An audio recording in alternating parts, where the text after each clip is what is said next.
20 judges, 2 days, 13 categories, 39 cars. and 15 various tests. Ladies and gentlemen, welcome to the 2025 Cars.co.za Awards.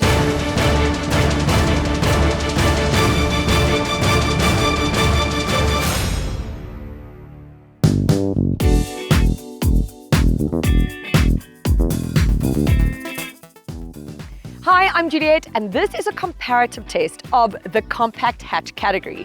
Now, this is a competitive segment. We need these to be excellent all-rounders and, of course, on budget. So what do we have? Okay, we've got the Honda Fit 1.5 Elegance, we have the Polo 1 litre TSI 85 kilowatt R-Line, and we have the Suzuki Baleno GLX. Now, these cars are all in the price band of between 300 and 500,000 Rand. But to be in this category, they have certain requirements. One, they have to have ABS braking, electronic stability control, Bluetooth, air conditioning, 4 airbags, and a service plan. But let's get in and start comparing.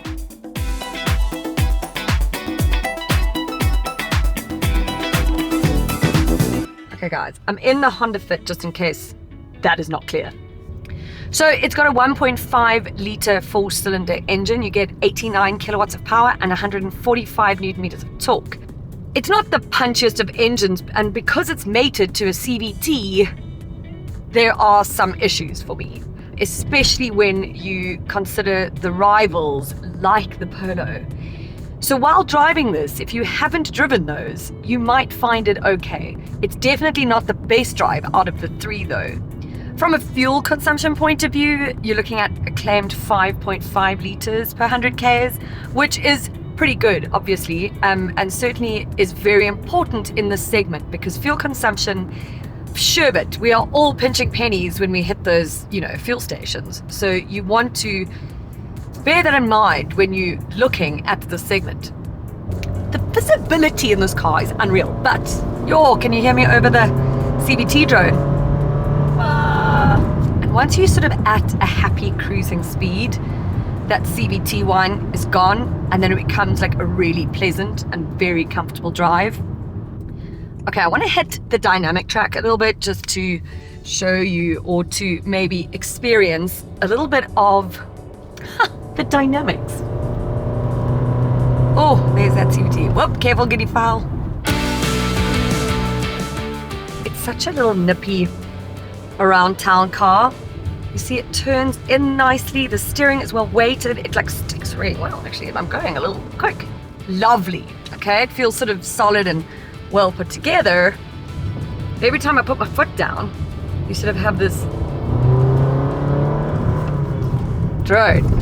But to be fair, if you're sort of just driving around town and you are, not on a dynamic track, then it's probably not going to bother you so much. So what I'm going to do now is just drive like less of a hooligan, because that's maybe my problem here. And it might be just more enjoyable. I think you could live with it.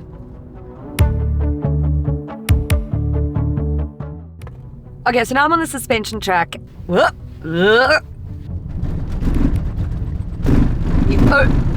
I can't even talk to you while I'm on this, right? But the problem here, out of the three, this whole console here in the middle that has the infotainment screen on rattles quite drastically. I'm just going to give it another go.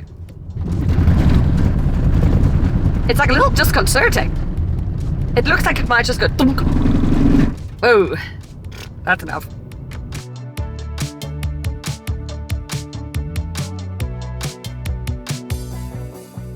So this Honda Fit model comes in at 416,500 Rand, which sits just between sort of the two of the rivals here. But it is, for me, the best cabin. I think these seats are so comfortable. I love the cloth on here. It has got the best visibility. I feel like you can see to Mars in this car. It's got this 9-inch touchscreen infotainment system. It's got Apple CarPlay and Android Auto. I find this system actually to be very easy to use. The graphics are good. It's got a rear camera with PDC. The camera isn't exactly the best, I would say, but I mean, you can still sort of see where you're going, which is the most important thing. It's got climate control, and out of the three, we were driving in 42-degree heat here in Geartech, and this was by far the best aircon. In fact, some of the premium cars in the other categories couldn't match this aircon, and I think that counts for something. Then it's also got 2 USB ports down here. It's got 2 at the back. No C port, unfortunately, but that's all right. Wireless charger, and then it's got 6 airbags. They all do. I find the instrument cluster to be somewhat sort of, it sounds weird to say, but almost childlike. But it's fine. It gives you all the information you need. And I love the controls on the steering wheel. For whatever reason, they just press really nicely. I want to get into the back seats and see how much space we've got between these three. I feel like Goldilocks. This is like just right. My gosh, this is so comfortable. These seats are like squishy and like really comfortable. The only thing is, as I lean back here, this thing moves up, which is a bit irritating. You can only push it up and then then it locks. But if you don't, it does that. Maybe there's a way to lock it. Well, that's stupid.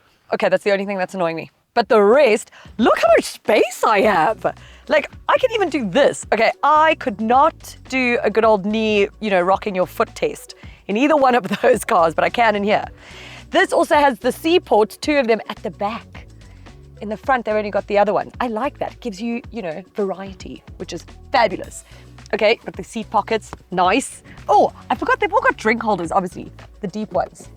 No Stanley cups getting in here. But now, ooh, you see, this is the most practical, most flexible car. Can you say that about a car? Flexible? Well, all right. So this goes down like far flatter. It gives you so much space. With all of these down, it is the most space you can have out of these 3. This, okay, now the other thing you can do, look how fancy. Hey now, look at that. I mean, again, what are you guys loading? Okay, that's on you. But very cool, very flexible. Now it makes sense. Very flexible, actually. But I find this to be the best interior out of the lot, for sure. And look how squishy, so squishy. But let's get into the Polo and see what's happening there.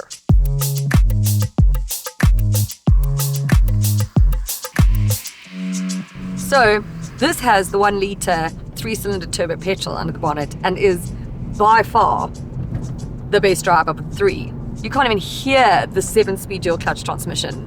It's like smooth power delivery, smooth gear shifts, everything. It is literally a different car. Obviously, it is literally a different car to the other 2 rivals, but having come from that Honda Fit where I say that maybe I could live with it and live with that CVT, once I get into this, I'm like, I don't think I could. This is just by far the best drive. It's got 85 kilowatts of power and 200 newton meters of torque. So it's punchy, it's smooth. I don't know, I'm so torn because you're going from like something very comfortable but with not the great engine transmission setup to something that is comfortable but with a superb engine transmission setup. It also has the best fuel consumption. It's at 5.4 litres per 100 Ks. And like I said, when I was in the Fit, it is so important in this segment. You have to consider it. Gosh, this job is hard. The Polo doesn't necessarily have the best warranty and service plan out of the other 2 as well. Something to consider. Okay, here's the thing with the Polo, right? It handles sort of like nothing else in this segment. It just like turns into the corners so well and then sticks to them and comes out of them easy. The steering is weighted. Yeah, I have to say, definitely my best drive. I can even just give it a warmth here.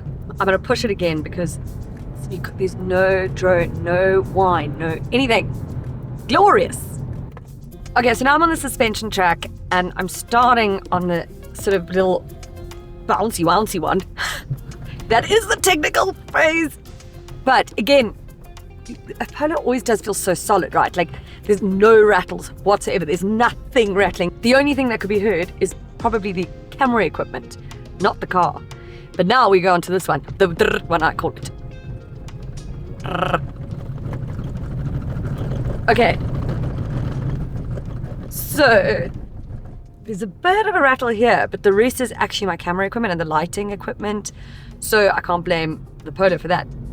Solid, well-built VW. So quiet, so serene. Like, I'm doing 118 kilometers and like, you wouldn't really know it. And in the others, you hear it that you're doing that. You know, you sometimes think that you're going faster than what you are, whereas the Polo sort of has the opposite effect. I say I'm torn because, guys, this is the best drive out of the lot. I know it's the most expensive. Don't worry, I'm aware. But that doesn't matter. We're talking specifically about engine here and transmission. And this takes that. Definitely 5 out of 5.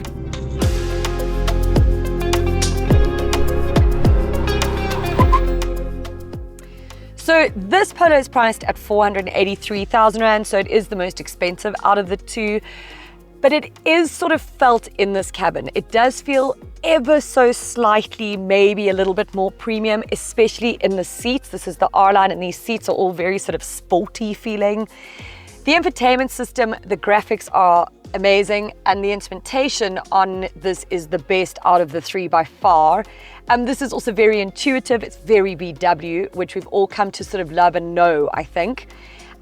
This has got cruise control, as do the others, but this has an optional adaptive cruise control if you'd like. So there are 2 USB ports up front. They're actually C ports, which is, you know, pretty modern, I guess.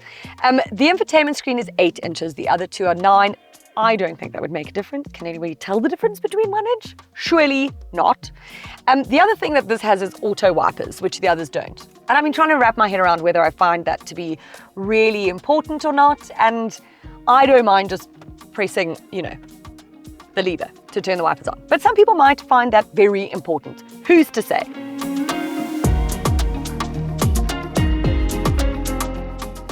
So the Polo seats are actually ever so slightly more comfortable than the Baleno. I feel like they feel a little bit more premium, obviously. Space-wise, not too dissimilar, actually. I think it's almost identical. And then here you've got 2 USB ports, both C ports. That's great. You've got 4 now in this car. But now let's see. So these seats also come down. They're pretty light. This is a double on this side. The other one was actually a single, which is that side. But these sort of go flush, if you will, with the boot when you want to load things, and it's all one level, if you will. But again, depends what you're loading. What are people loading all the time? I don't load much into my car. Anyway, but let's get into the Baleno, because I think that's going to be a little bit of a step down from what's in here. But remember, there's quite a huge price difference as well.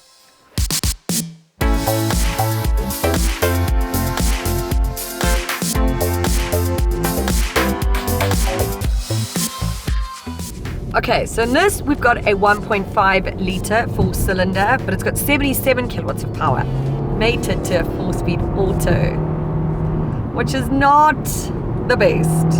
Can you hear it? I don't know what I prefer, CVT or this, to be honest, but it's very sort of intrusive, that sound. So now if you want to overtake somebody, okay? I'm overtaking. Change gear, change gear. Oh my goodness. So fuel consumption, this is claimed with the highest, right? 5.7 liters per 100 Ks. But I mean, it's by points, okay? Like really by points. And what I find interesting is while we've been doing all this testing, this is actually sitting on 5.6 liters per 100 Ks. This not claimed fuel consumption, actual average fuel consumption. Whereas the others have been on like sort of 9 and like 8 point something. And that's sort of testament to this car. So the claimed fuel consumption is not always the one to go by, right? Okay, so let's go to suspension. I'm gonna go on the bouncy one, because again, you know, I know it's not the technical term, but you know. Ooh, okay, what? Okay, whoa, I would say it's the bounciest of the lot. Jeez, I should have bought a sports bra. Okay, now I'm on the drip one. Most of the rattling I'm hearing is from my water bottle and from my camera gear. out of the three, I'm gonna say that this one maybe rattles the most because I have driven this already without camera gear in it. But it was the dash of the Honda Fit that really sort of did that movement, which I didn't like. This doesn't do that. But it did sort of feel a little bit, or sound a little bit more plasticky. But again, this is the cheapest one, right? Kind of by a long shot. I'm really impressed with this fuel consumption. I put this poor thing through hell. Okay, let's hit this dynamic track in the right gear, okay, of drive. I wonder how many Baleno customers do that. Put it into 2 and then I'm like, meant to put it on drive.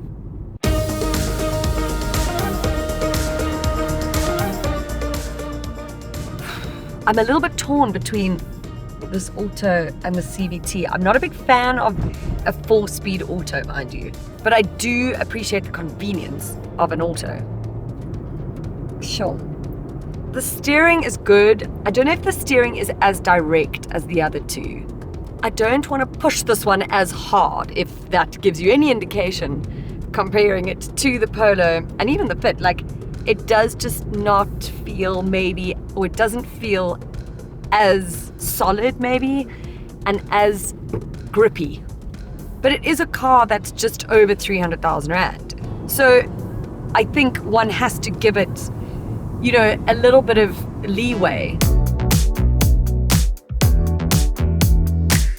The other thing about this car I didn't mention earlier, I have to mention, is that it has definitely got the least favorable air conditioning. It just didn't cope in the weather this week. And fair enough, it was like 42 degrees, but you know, you want to know that when you're choosing a car maybe, and if you do live somewhere where it's very, very hot.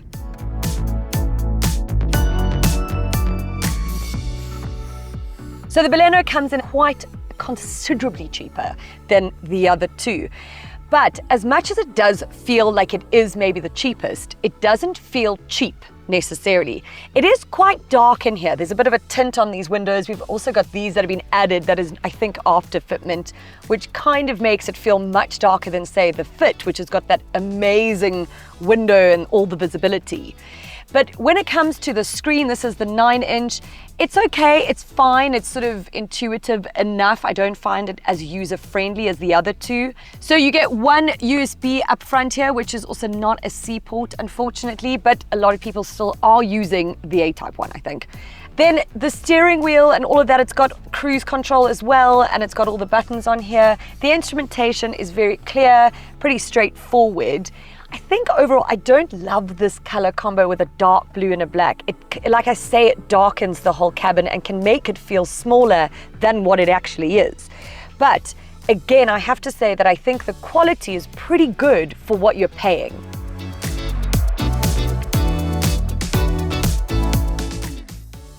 Okay, so I'm sitting behind myself. There is quite a bit of space here. I am obviously not the tallest person in the world, but this is the actual formal test, you know? Headroom, not great, but not terrible. Again, I don't think you're going to be having a lot of adults in the back of this car necessarily, maybe younger kids. Now, I want to get out and show you how the seats are from a flexibility point of view. Oh, but before I do that, I forgot, guys, there's 2 USB ports back here. One is a C port. Hells yeah. Okay, but now, these seats are so light and so easy to maneuver. The only problem is they don't fold flat with the boot because the boot's deeper. So there's quite a big like dunk here. That is going to be a problem if you want to load anything sort of lower than that. But actually, do you need to do that? I don't know. I don't know about this whole flexibility thing. But anyway, yay that they have them.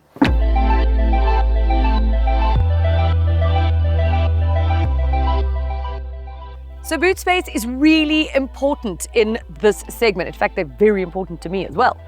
So this is at 309 liters, which is the smallest boot out of the 3. But before you judge, hang on a second. This is at 351. It is the biggest boot. And then this is the happy medium at 340. But I have got props with me to show you, okay, how these work. I've got a pram. And as a mom, obviously I know how it folds. Do I? Oh, I do. Sure, it's like muscle memory. Okay, so what I want to show you, I'm going to start here actually at the Polo, okay? So now, remember it's the biggest boot, right? Oh, okay. Now, here's my cooler box because my parents need booze. Now what? Okay, that's not a vibe. Okay, now the smallest boot. Let's go check it out. Here we go. Sort of much easier to sort of slide in. And check it out. Wait, can I close it? Let's see if I can close the boot. Oh, do you see this, guys? This fit is just winning in so many things. Okay, let's go to the Baleno. Okay, but first, fair is fair. I'm going to put the pram in first. Okay. Oh, it's quite a lot of work, this. Okay. All goes in east. You see, this is the deeper one of the lot. But it also, let's see if it closes. So the Polo, even though it has the biggest literage, isn't maybe the most practical. And remember how flexible those seats are. So if you put those rear seats down, you get 1,210 liters of boot space. I know which one I would choose. As a parent, you need all the space you can get. And I'm also now out of breath, which means I haven't actually done this at all.